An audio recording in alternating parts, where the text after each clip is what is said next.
Hello, dear visitors, and we're delighted to welcome you here. Do you feel that mind mapping could bring more value to your professional or personal activities?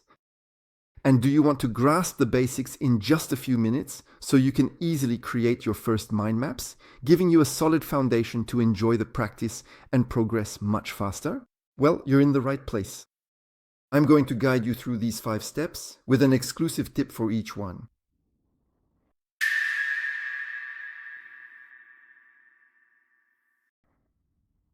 I'm Dennis Lalassa, the founder of the website mindmappingdecision.com, and I've been teaching you mind mapping for 10 years now.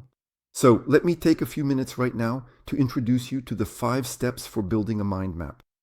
The map can be either hand-drawn or digital. The logic remains the same.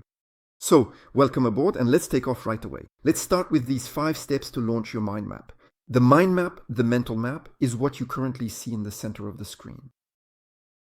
The first step is simply to choose your central topic. This is a key step that answers the question, what is your project? What do you want to clarify, organize, or highlight? What actions is the map oriented toward? Is it to frame a project, produce content, clarify ideas, or prepare for a presentation? See this central topic as the energy core of your map, a raw, radiant force that will spread out to your main and secondary topics. Think of an image to make this topic appealing.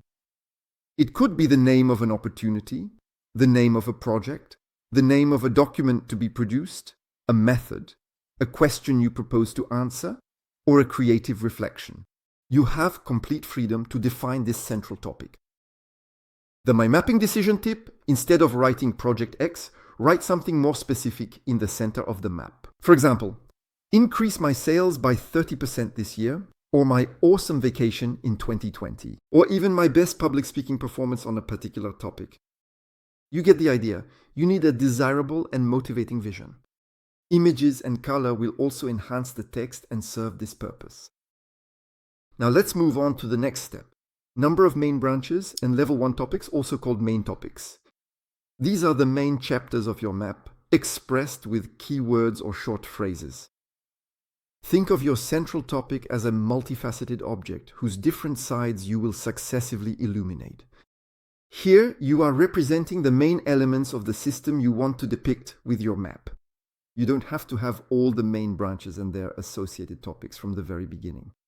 You will experiment with different options, and the robustness will emerge from this gradual process of positioning, and from addressing the questions that come with it. You can also write on the side some so-called floating topics which are not yet connected to the main subject and will find their place later on. The tip, My Mapping Decision. If you are in the process of framing a project, consider that the map is ultimately the story, the narrative of this project. Imagine that the project is finished and see how you could tell its story. For example, a first main branch, and the topic at the end could be the subject, actor. Actors perform actions. Your main branch is subject number 2. In specific context, branch is subject number 3. For beneficiaries, branch is subject number 4 in order to achieve results. The 5th branch is the level 1 subject, which is at the end of this branch. Any subject can be described this way. You are free to then specify the different types of actors, internal, external, or related to financial, technological, or human context, and so on. Now let's move on to step number 3, branch and level 2 subject. This is the detail of the main chapters of your map. If your level 1 subjects are substantial enough, let their subject emerge.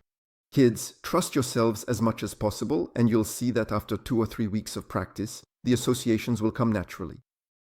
And if you get stuck, navigate through the map, zoom in and out to adjust your view. Are you still telling yourself the story of the project you're describing?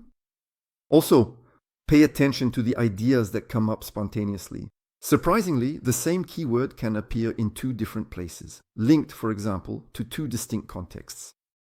You will then refine these overlaps. The tip, My Mapping Decision.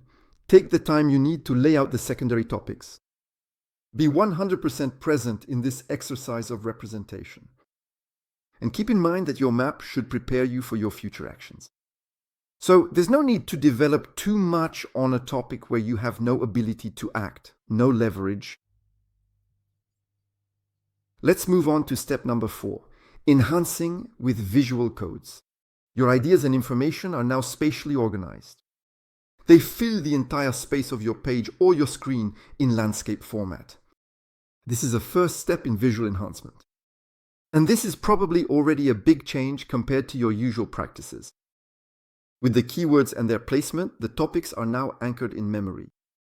The enhancement is underway. You have highlighted proximities, dependencies, and connections. All of this is new. Now you are going to amplify this with visual codes, images, icons, and colors. The tip from My Mapping Decision: to give the colors of your topics meaningful power, why not use existing and recognized references, such as, for example, the Herman H. color representation. Betty, well known in human resources. Blue for the what, green for the how, yellow for the why, red for the who. You then have a stable model that you can reuse in other maps. It becomes your personal convention. Step number 5. Let it rest and come back to it. A maturation period that I mention here as a step in its own right. This is a pause that is essential for enhancing the value of your mind map. And since the map reconnects you immediately, subject covered, you no longer dread this time of stepping back and the return to your project that follows. It's a time of detachment during which you observe your ideas. And I so often see innovations at this stage. Emerging at this stage, the mind mapping tip: a decision. When you work with a mind map, start the work early enough. Let go of the idea that you absolutely have to sweat over the map to create value. The ideas you add to your map today often come from far back. You've already put in the hard work through all those accumulated experiences and beliefs. That's already done. Now you're going to be able to benefit from it. The earlier you start your map, the more you allow for these moments of breathing room that will speed up its value creation. And that's a true path of transformation. I hope this has shed some light for you, and above all, really made you want to get started with the practice. I'm certain that you have something to gain from it, and besides, you've already made it this far. Don't they say that starting is already halfway there? So I encourage you to keep going. Especially if you still have unanswered questions. I'm here for you, so ask your questions below the video or go to the website mymappingdecision.com and use the information exchange features. I would be happy to answer you. Thank you and see you very soon. Goodbye.